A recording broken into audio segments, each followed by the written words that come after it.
नमस्कार भावी शिक्षकांनो आणि सेवेत असलेल्या शिक्षकांनो, टीईटी बालमानसशास्त्र या विषयातील एक एक मार्क हक्काचा ही सिरीज आपण सुरू केलेली आहे. या सिरीज मधील महत्वाच्या टॉपिक पैकी एक ते म्हणजे संवेदना आणि अवबोध. संवेदना आणि अवबोध हा एक महत्वाचा टॉपिक आहे, कारण यावर 2013, 2014, 2017, 2018, 2019 आणि 2021 आणि 2025 रिसेंटली मध्ये सुद्धा प्रश्न विचारलेला आहे.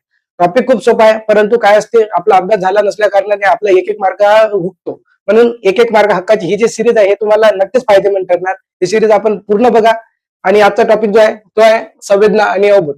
संवेदना आणि अवबोध यावर प्रश्न आलेला आहे. संवेदनाची व्याख्या काय बघा. बाह्य उद्दीपकाच्या संबंधी, बाह्य उद्दीपकाच्या संबंधी मज्जातंतूद्वारे मेंदूला पुरवल्या जाणाऱ्या प्राथमिक मानसिक स्वरूपाच्या माहितीला संवेदना असे म्हणतात. या व्याख्यावर प्रश्न आलेला आहे बरं. बघा, बाह्य उद्दीपकांसंबंधी बाह्य उद्दीपकांसंबंधी बाह्य उद्दीपकांसंबंधी मज्जासंस्थेद्वारे मेंदूला पुरवली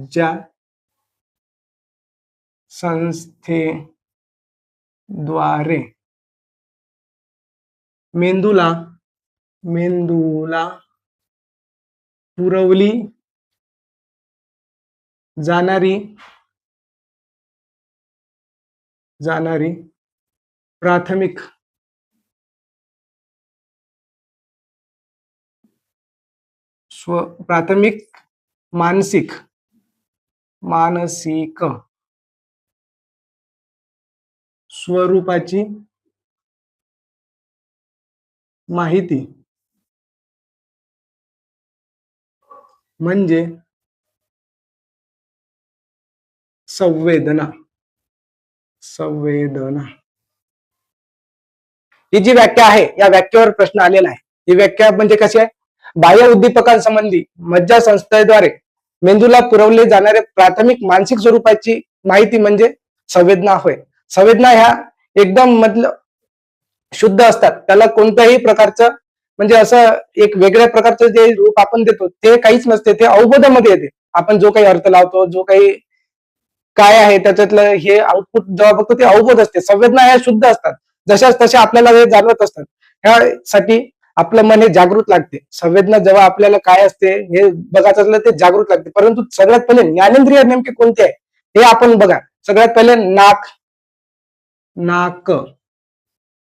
कान, डोळे, त्वचा आणि जीभ. काही 1, 2, 3, 4, 5 ज्ञानेंद्रिय आहे. प्लस काही जण याच्यात मन सुद्धा जोडते, परंतु मन हे अवबोध अवस्थेमध्ये येत असते. सध्या याच्यात येत नाही. याच्यात मी नाक, कान, डोळे, त्वचा आणि जीभ हे जे ज्ञानेंद्रिय आहे या ज्ञानेंद्रियाद्वारे आपल्याला प्राथमिक स्वरूपाची माहिती मिळते. त्याच्यात आपण आपल्या स्वतःहून काहीच नाही टाकत, काहीच नाही. त्याला प्राथमिक असते. म्हणून ते आपल्याला संवेदना जाणून घेण्यासाठी मन हे जागरूक पण असलं पाहिजे. कारण जर मन जागरूकच नसेल तर आपल्याला संवेदना काय आहे हे समजणार आहे. आणि संवेदनाच्या पुढचं टॉपिक असते अवबोध. हे पण आपल्याला त्या संवेदनेच्याच बेसवर असते. म्हणून संवेदना आधी समजून घेणं हे खूप गरजेचं असते. संवेदना ह्या खूपच मतलब शुद्ध आणि निर्भळ असतात. याला कोणत्याही प्रकारची म्हणजे वाईट संवेदना, चांगली संवेदना असं काही नसते. ते संवेदना सारख्याच असतात. डोळ्या आणि संवेदना जाणून घेण्यासाठी ज्ञानेंद्रिय सुद्धा सक्षम असावे लागते. नाहीतर जर आपल्याला डोळ्याला जर काही दिसत आहे आणि आपले डोळे जर खराब असेल तर त्या संवेदनेचा आपलं जे मन आहे ते चुकीचा अर्थ काढेल. त्यामुळे संवेदना जाणून घेताना जितके ज्ञानेंद्रिय आहे त्या फील्ड मधलं जे काही त्यांचं काम राहील त्याच्याबद्दल ते ज्ञानेंद्रिय हे सक्षम असावं लागतं. त्याच्यावर प्रश्न आलेला आहे. ही जे काही ज्ञानेंद्रिय आहे, नाक, कान, डोळे, त्वचा, जीभ, हे नेमके कशा प्रकारे काम करते हे आपण बघणार आहोत. बघा आता त्वचा, स्पर्श, ही माझी त्वचा आहे.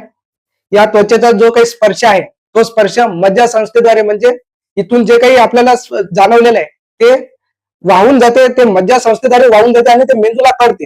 ते फक्त मेंदूला कळते इथपर्यंतचाच भाग जो आहे तो संवेदना असते. त्याच्या पुढचा भाग या अवबोध मध्ये येतोय, परंतु इतका भाग जो आहे तो संवेदना असते.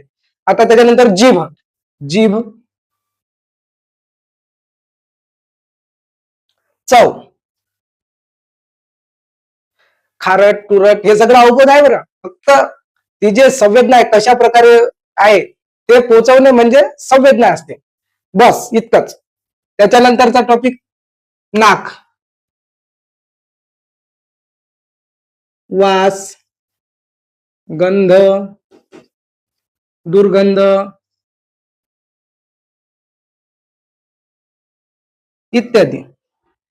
या सगळ्याच प्रकारची जे आपल्याला संवेदना जाणवते नाकाच्या द्वारे जाणवते. त्याच्यानंतरच आहे डोळे, डोळे आपण काही बघतो, काही पाहतो, काही पण अशा जे वस्तू असतात हे बाह्य उद्दीपक असतात. हे उद्दीपक आपल्या डोळ्याच्या माध्यमातून या ज्ञानेंद्रियाच्या द्वारे आपल्याला समजते. हे जसं बाहेर बघणं काही पण असं असते हे डोळे. ओके, समजलं. त्यानंतरचा राहिला आपला कान, कान, कान म्हणजे ऐकणे. ऐकण्याच्या बाबतीत जे काही आहे ते कान या ज्ञानेंद्रियाद्वारे आपल्याला समजते. ओके. संवेदना याच्यानंतरचा टॉपिक आहे अवबोध. अवबोध म्हणजे काय? जेव्हा संवेदनेला अर्थ प्राप्त होतो त्याला अवबोध असे म्हणतात. संवेदनेला अर्थ प्राप्त होतो त्याला अवबोध असे म्हणतात. या व्याख्येवरच प्रश्न आलेला आहे 2025च्या टीईटी पेपरमध्ये. संवेदनेला अर्थ, संवेदना, संवेदना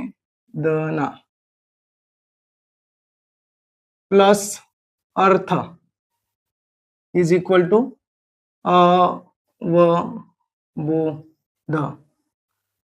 संवेदना काय असतात ते आपल्याला जे आहे आपल्या इंद्रियामार्फत मज्जातंतू मार्फत इंद्रियाद्वारे आपल्या मज्जातंतू मार्फत आपल्या मेंदूला जे काही प्राथमिक स्वरूपाची माहिती असते ते संवेदना असते. त्या संवेदनेवर जे आपलं मेंदू रिॲक्ट करतं, त्या संवेदनेवर आपलं मेंदू जे काही रिॲक्ट करतं त्या रिॲक्ट मधून जे काही आउटकम्स निघतं त्याला अवबोध असे म्हणतात. अवबोध ही प्रक्रिया याच्यावर खरं मनाचा जो प्रभाव असते ते अवबोध याच्यावर असते. जसं बघा आता एखादी आपल्याला नाक हे आपलं एक ज्ञानेंद्रिय आहे. ते ज्ञानेंद्रिय म्हणजे वासाशी संबंधित आहे. आता समजा फुल आहे, फुलाचा वास आहे, परंतु नेमका कसा वास आहे, चांगला आहे खराब आहे हे ठरवायची जी प्रक्रिया असते ते अवबोध असते. यालाच अवबोध असे म्हणतात. अवबोधवर आणि संवेदना याच्यावर प्रश्न आलेला आहे. हे मी सगळे प्रश्न आपल्या फीडमध्ये टाकणार आहे. अशाच महत्वपूर्ण व्हिडिओसाठी आपल्या युट्यूब चॅनल कोहिनूर काळे याला लाईक, शेअर आणि सबस्क्राईब करायला मात्र विसरू नका. धन्यवाद.